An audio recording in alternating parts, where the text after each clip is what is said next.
Welcome to We the Kids. Today, David will be starting us off with a prayer.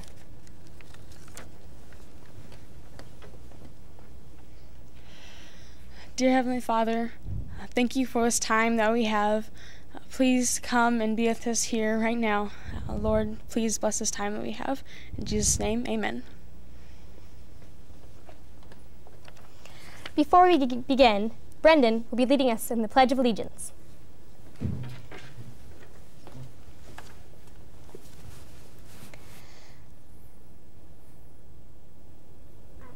Allegiance to the flag of the United States of America and to the republic for which it stands, one nation under God, indivisible, with liberty and justice for all.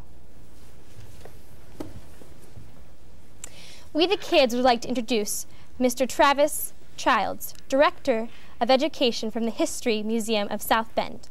He has been conducting cemetery tours for 10 years.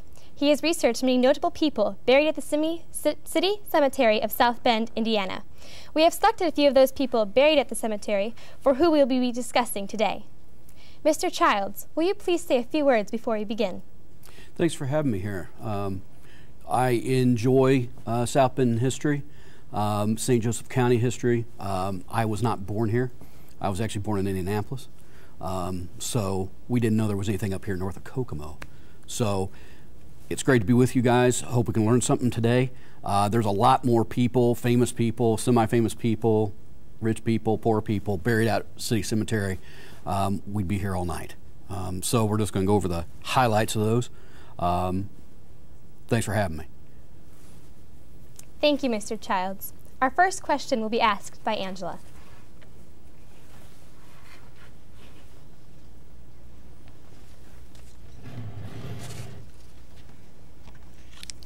We know that the Vice President Schuyler Washington Colfax Jr. served under the President Ulysses S. Grant. Can you please tell us more about him? Mr. Colfax was actually born in New York City. He wasn't born here either.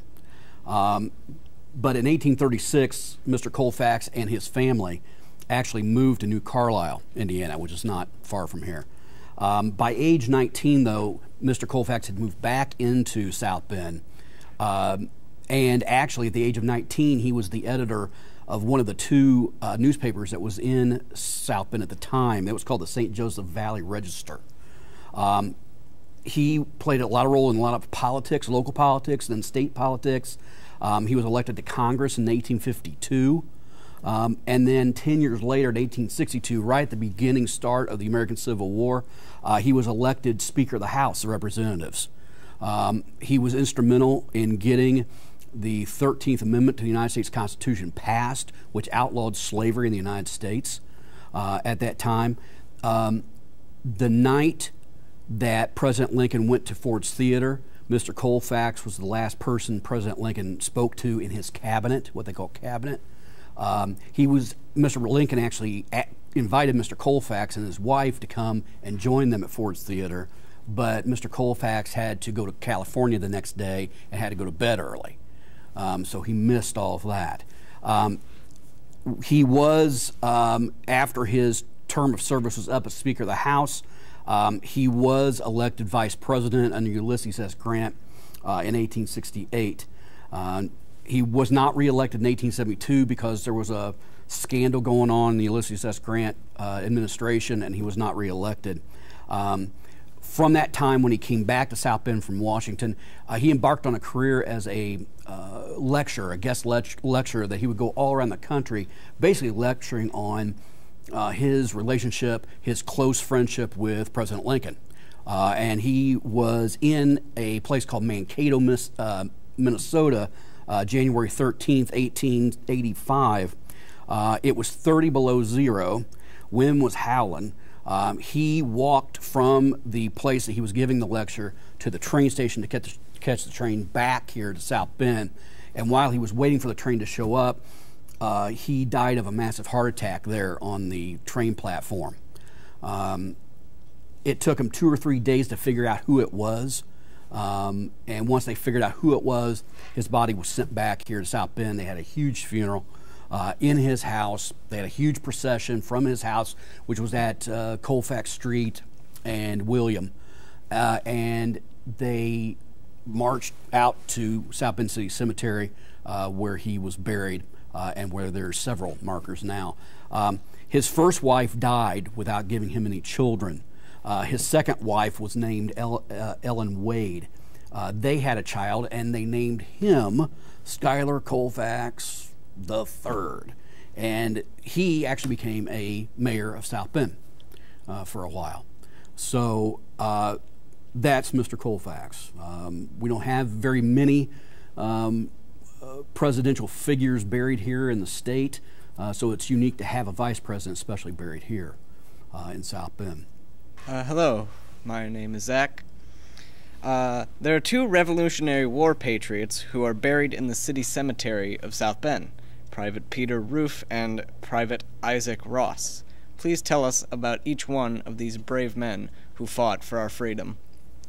Now, Peter Roof was born in January 1753 in Hagerstown, Maryland. He had a very interesting life as a young boy. He was actually captured when he was about, we think, 4 or 6 years old. He was captured by Indians, and they kept him for a couple years and they got him back somehow. Don't know much about what happened in that meantime, but when he grew up, he did enlist in the American Revolution. He fought in several battles under a few different commanders. When you fought in the American Revolution, there wasn't a lot of money, especially American money, which was non-existent, around to pay those soldiers that fought. So in lieu of that, the federal government would give them, the Revolutionary War soldiers who wanted it, a small plot of land out here in the West, and we were the West. And so after getting married, Peter Roof and his wife and family moved here, got married. I believe he came to town July 5th, 1829 here in the county, and died October 25th, 1834, and is buried out at South Bend City Cemetery. Isaac Ross also was an American Revolutionary soldier. He was actually born in New Jersey. He served the American Revolution much like Peter did. After the war, he got married to a lady by the name of Elizabeth Pembroke, and they had 15 children, believe it or not. They moved, of course, several times. When Isaac and Elizabeth became old, they went to live with their son-in-law, who happened to live right here in South Bend. He was living with the son-in-law when he died January 31st, 1843, and Elizabeth died September 16th, 1855. And he was also buried in South Bend City Cemetery. It's kind of unique in this part of the United States to have American Revolutionary soldiers buried, because we weren't even close to even being a territory at that time. So it's unusual to have that. But both of those guys were drawn here because they got free land out here for their service to the newly formed American government. Chapin Street in South Bend was named for Horatio Chapin. Who was he, and why was there a street named after him? Now, Horatio Chapin also was not born here, but he came here fairly early. He came to South Bend in 1831. When he got here to South Bend, there were only 10 log cabins in South Bend, and there was only 168 people living here at the time. Mr. Chapin was the very first person in town to own a store of some kind. He sold all kinds of houseware stuff, household goods, that sort of thing. He was also involved in real estate, had a lot of real estate. He was also the first teacher in South Bend, even though it wasn't a public school quite yet. It was more of a religious school, but he was counted as being the first teacher of kids in this county and in South Bend. He was also the first librarian. He had a pretty good library himself that he had collected over time and lit those books out. His house that he built, him and his wife built, it still stands. and somebody lives in it. There's a part of South Bend called Chapin Park, which is over by Memorial Hospital. That was his land, and his house is still standing there. They had a large home that's still there.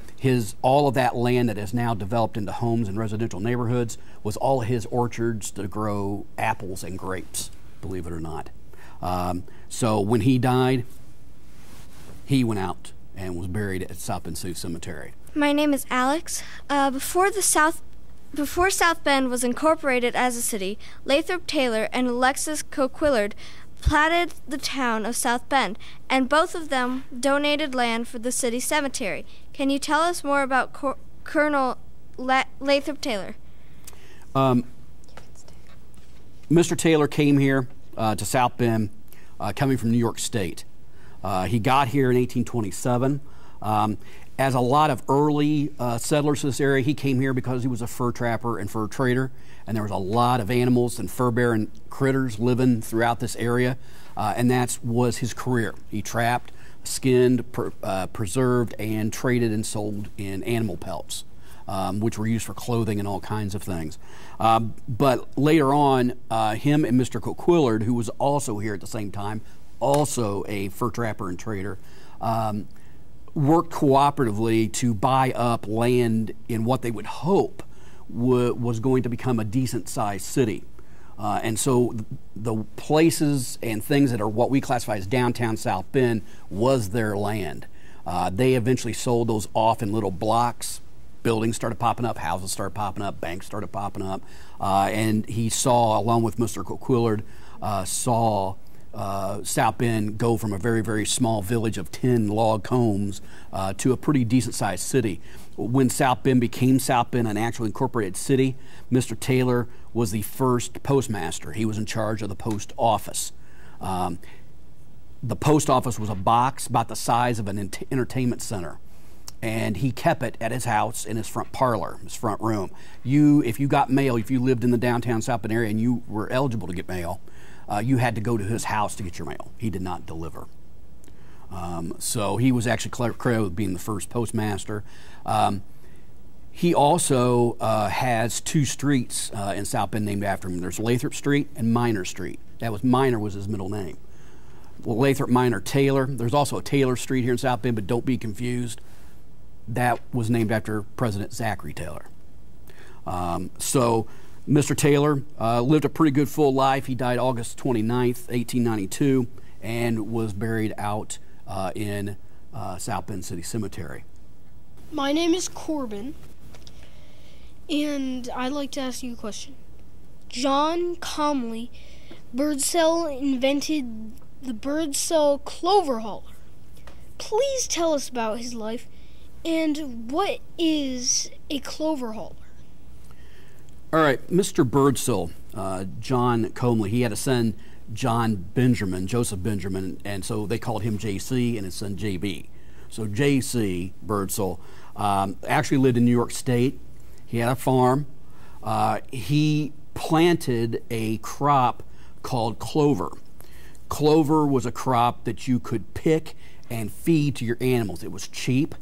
It was easy to get and grow. It grew in all kinds of soil types and weather. But to get more seeds from the clover, to plant more clover, the seeds were real tiny, and it was real hard to get the seeds separated from the flower and the husk, the hull that is on that seed, in order so you can plant more. So Mr. Birdsell experimented with trying to figure out how he could develop some kind of piece of machinery to do that automatically, so that he didn't have to do it with a big rake and smash it, and then you have to throw it up in the air and try. It was a huge procedure.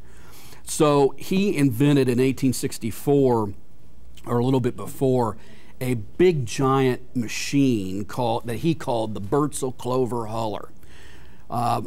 It wasn't a very small machine. This is a picture of a Birdsell clover hauler. It was a large machine, wooden, had a lot of belts. You had to run it off of a stationary engine. You had to run it off of a steam engine. It ran at really high speeds. It was dangerous. You had to watch your hands. But you would feed all the clover into this end, all the flower bulbs, buds, and they would go and twirl around in here, and all of the junk, all of the stems and little pieces flew off out of this chute. It was turned around into a pile, and you would bale that for hay or straw. On the other side of the machine you can't see was where you would put a bag and you would collect all of the seed from the clover that you could take out in your field in the spring and plant. It made him quite a bit of money. He moved here to South Bend also in 1864 because his operation on his farm to build these burnt down. So he moved here to South Bend. He started out on the west race of the St. Joseph River downtown, basically across the race from where the Century Center is located now. His company grew and grew, and he had to move. So he just moved a little bit south of town where the main post office is, downtown South Bend. That entire lot was the Birdsell Clover Huller Company. They not only made those clover hullers, but they also started making wagons, farm wagons, carriages, all kinds of other things. Mr. Birdsell, John Comely, died July 13th, 1894, and his son took over as CEO of the Birdsell Clover Huller Company. So he had a definite niche in what they call the agricultural market, that he made clover hay very, very easy and cheap to use as animal feed. Thank you. That was very interesting information. I would have never found out what a clover hauler is.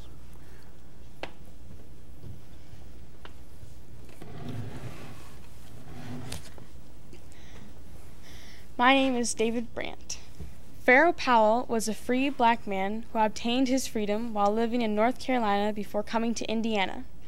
It is noted that he purchased land in Owen County, Indiana, in May 1848. What else can you tell us about him and his family? Okay, Pharaoh Powell and his wife, Rebecca, stayed in Owen County for about 10 years after they bought land. Then they moved up here to South Bend in 1858, where they bought land. Now, in the 1850 United States Census, there was only 5 African-American families living here in what would be called South Bend. When they got here, they were able to buy land. It was unique in the fact because the family was able to not have the, if you want to say at that time, the stigma of being African American, because they were very, very, very light-skinned. But nonetheless, they were able to buy land when most African Americans could not. They participated in a lot of social activities here in town. They had 2 or 3 of their kids became barbers. Some of their family lived in Mishawaka. They started a church here in South Bend called Olivet African Methodist Episcopal Church, which is still in operation. It was the first African American church in South Bend. Pharaoh and Rebecca had 3 sons who signed up and fought in the Civil War, and all 3 came home. Their family kind of intermarried with another African American family called the last name of Bryant. And that family, the Bryant family, is still around South Bend. There are still a few Powells around, but when Pharaoh and Rebecca died, they were buried in South Bend City Cemetery. South Bend City Cemetery at the time had no exclusions or special places to bury African Americans, so they were separated from white. So they are buried next to their rest of the citizens that they lived with here in South Bend. Thank you for your information.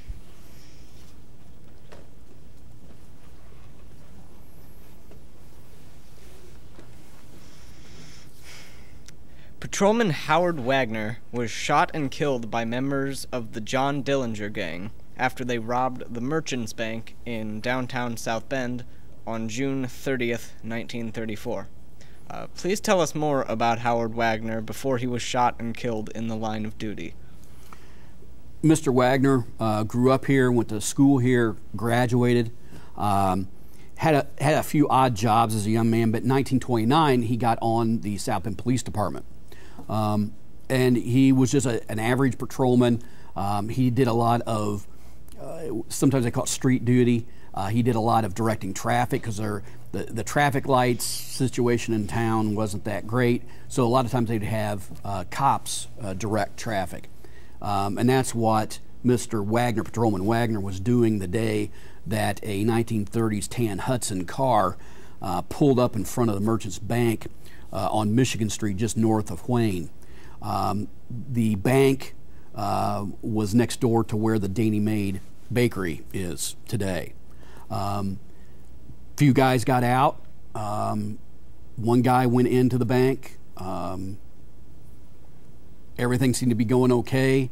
Another business owner down the street saw something weird going on. Guys with long coats. It's middle of July or middle of June. One of these guys had these coats on where they were wearing long coats because they were hiding Thompson submachine guns under their coat.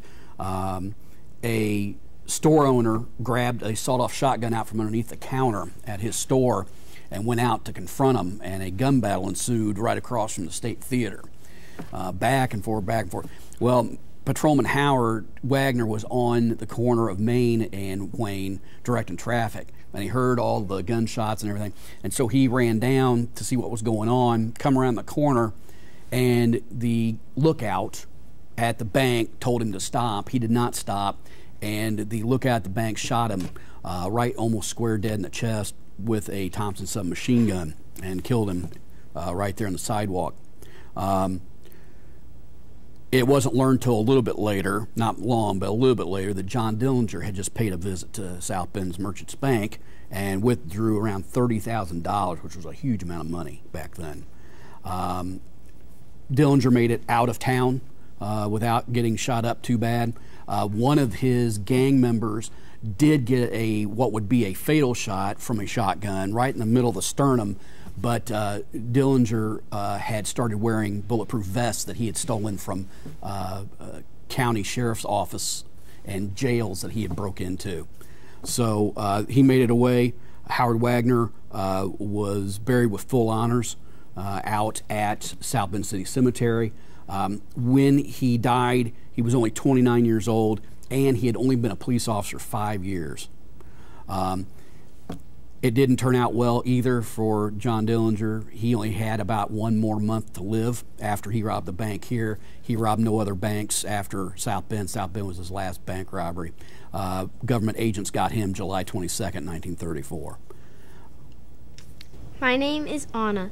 The Studebaker name is a legend in South Bend. Please tell us about John Clement Studebaker and his wife Rebecca Molnar Studebaker and their sons Peter Everest and Jacob Franklin Studebaker. The Studebaker family in town is buried all over the place.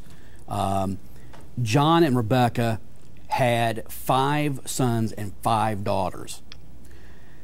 The 5 sons that they had were what we know as the 5 Studebaker brothers. You had John Moeller, you had Clem Studebaker, you had Peter and Jacob, and Henry. They had been born in Gettysburg, Pennsylvania. John was a blacksmith by trade. That's what he did. So he taught Henry, he taught Clem, he taught J.M. The blacksmith's trade, which was very important to a town, an early town. If you wanted to have a town, you had to have at least one blacksmith. The blacksmith did everything, made all your tools, all your bullets, your guns, all of that. So you had to have several if you're going to grow your town. So John, like a lot of people at that time, moved his family from Gettysburg to Ashland, Ohio. From Ashland, Ohio, Henry and Clem were old enough that they left home. They traveled out west, which we are the West at that time. They travel out here. They find out this small town here in South Bend, northern central Indiana. Looks like it's going to be a decent place to maybe start a business venture. So they set up a very small shop at the corner of Jefferson and Michigan Street downtown. Just typical blacksmiths. However, Some other brothers start to join them. Peter comes, then John Moeller, then Jacob comes. And they all five start working at not only being blacksmiths, but also creating and making wagons, farm wagons, and fine carriages, which everything had to be handmade, piece at a time. There was no assembly line at that time. Eventually, when the Civil War broke out, they got a government contract to supply the United States, the Union Army, with wagons, things called caissons, which are hooked up to cannons, all kinds of things. So they made a lot of money during that time, which allowed them to expand their business. Eventually, they moved from Michigan and Jefferson south of town along the new rail line that just come through town. And that's where we know the modern Studebaker company started. Peter and Jacob, who are both buried out at South Bend City Cemetery, died fairly young, so they didn't really see the business actually explode into this giant, one of the top 3 automobile manufacturers in the United States. John and Rebecca, the boys, after they became famous and had the means, brought them from Ashland, Ohio, and they lived here in town. When John and Rebecca died, they were buried out at South Bend City Cemetery, along with a couple of the sisters.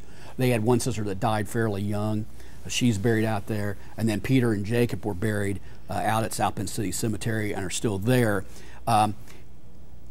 Clem and J.M. Studebaker were also buried in South Bend City Cemetery up until about the 60s, 1960s, early 70s. The family decided to move them out to a newer cemetery out on North Portage called Riverview Cemetery. So that's where J.M. and Clem are buried.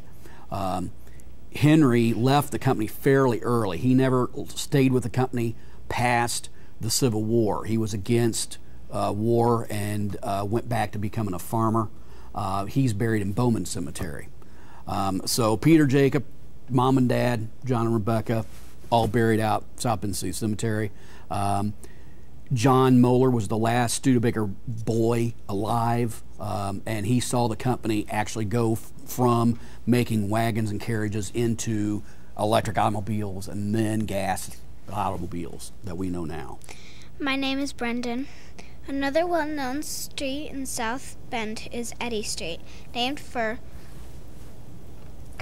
Colonel Norman Eddy.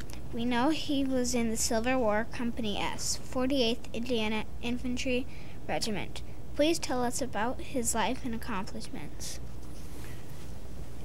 Mr. Eddy, Colonel Norman Eddy, Colonel Eddy they call him, was born in Scipio, New York, December 10th, 1810. He began studying law, wanted to become a lawyer, maybe a judge, maybe go into politics. But his mom begged him to drop out of law school and become a doc. So he decided to become a medical doctor. So he went to University of Pennsylvania Medical School, graduated, was a medical doctor.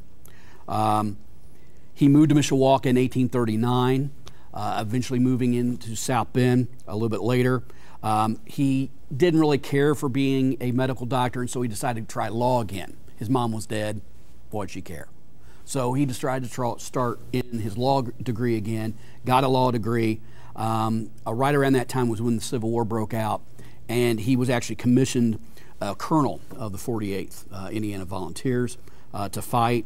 At his first Civil War battle, he had a horse shot from underneath him. During that battle, he also got a bullet to the arm that broke his arm. He went back to the field hospital. After about a week or two, he went back to service. He was back in service, but at the Battle of Vicksburg, Mississippi, his health started to decline, probably from infection that he got from his bullet wound in his broken arm, and he was honorably discharged. And then he came back here to South Bend, had a small law office, did a lot of civic things here in town. He died January 28th, 1872, and was buried out in his family's plot in South Bend City Cemetery. Colonel Alfred Bryant Wade was a commanding officer in Company I, 9th Indiana Infantry Regiment. Could you please tell us about his service in the Civil War? Mr. Wade left from South Bend, joined the infantry, went out to fight, was in a lot of really bad battles, very small battles, but they were very, very terrible. He eventually, unfortunately, he rose to the rank of colonel, and very soon after he became colonel, he was involved in a battle, and him and a few other guys from his regiment got surrounded by Confederate soldiers, and he was taken prisoner. They shipped him to a Confederate prisoner of war camp prison in Richmond, Virginia, called Libby Prison, and he was there for 2 years. He just about starved to death 3 or 4 times, but eventually Schuyler Colfax, who was Speaker of the House at the time, negotiated for his freedom. As an odd side note, when Alfred Wade was a child, a small boy, Mr. Colfax was his Sunday school teacher. So they knew each other, and he got him out of Libby Prison, but he did not go back to the war. His health was too bad. Came back to South Bend. He lived out in the county. He enjoyed duck hunting quite a bit. So one morning in February, he took his dog and his canoe and his gun out to a place called the Kankakee Marsh, which is no longer there. It was southwest of town here, basically down along Mayflower Road south of the bypass. And he put his canoe in the water, evidently went out to hunt ducks. The whole day, February 27th, goes by. Nobody hears from him. It's getting dark. His wife has friends go out to look for him. They find his dog. His dog came back wet and had to wait till the next day to light. And when they went back, they found his overturned canoe, and then they eventually found his body. After his time in Libby Prison, he developed what we would know now as seizures, and he would black out at times. And we think what happened was, or what they think happened was, that he was in his canoe and he suffered one of these blackouts and tipped the boat over and drowned. He died actually February 27th, 1877, here in St. Joseph County, and was buried with full military honors out at South Bend City Cemetery. We know that Private John Otten was the first Civil War soldier killed in action from St. Joseph County, and perhaps from the entire state of Indiana. Please tell us how he was killed and where he was killed. 4 days after President Lincoln came out and called for volunteers, men who were over 18, to sign up to become a soldier and fight for the Union cause, John Otten went down to the old, what we know now as the 1855 courthouse, and enlisted.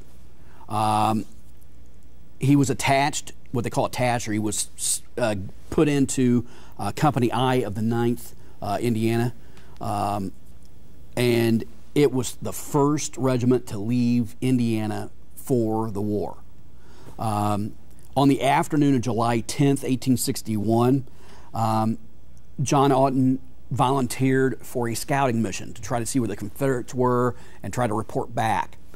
While he was on the scouting mission, he was killed by a Confederate sniper. His body was returned to South Bend. It laid in state in the old 1855 courthouse, and on August 1st, 1861, along with 5,000 people, left the old courthouse building and traveled out west on Washington Street and went to Elm and went into South Bend City Cemetery, where he was buried, again with full military honors. We know for sure that he was the first casualty of the Civil War in St. Joseph County, but there is a debate going on right now whether or not he was actually the first casualty from this state, which is also possible. But there's a lot of missing records and stuff like that that have to be combed through to find out who's right and who's wrong. But nonetheless, he had a really bad tombstone marker out at South Bend City Cemetery for a long time, and I think about 3 years ago now, maybe 4 years ago now, the VA, the Veterans Administration, authored to get him a new stone, a new proper marker. So he has a great marker out there. It's a lot easier to see who it is, and you can read it. So, young kid, he was only 22 when he died. Thank you. Yep. We the kids would like to thank you, Mr. Travers, for coming with a certificate of appreciation for sharing some of the history of the South Bend City Cemetery. So thank you very much. Thank you. Thanks, everybody. Thank you. This is for you as well.